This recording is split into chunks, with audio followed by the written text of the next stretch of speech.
आजच्या कार्यक्रमाचा मुख्य भाग म्हणजे DKZCM दर्जाच्या वरिष्ठ माओवादी कॅडरसह एकूण 11 माओवाद्यांचे मान्यवरांच्या उपस्थितीत होणारे आत्मसमर्पण।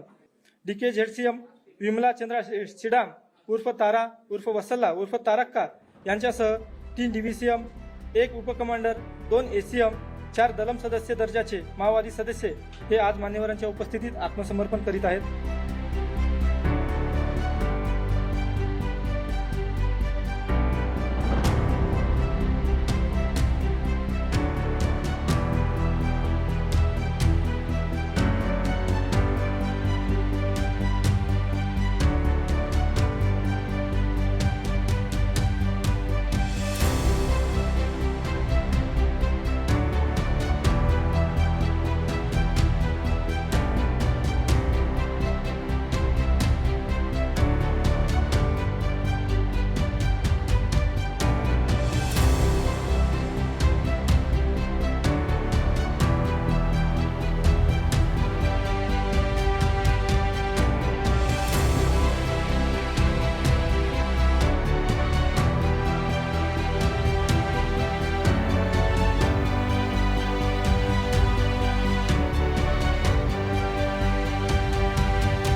गडचिरोली जिल्ह्यामध्ये माओवाद हा जवळजवळ आता संपुष्टात आणण्याचं काम सुरू केलं आहे।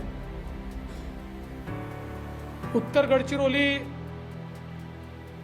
आता माओवादापासून मुक्त झाली आहे आणि लवकरच दक्षिण गडचिरोली ही माओवादापासून मुक्त होईल याबद्दल माझ्या मनात कुठलीही शंका नाही।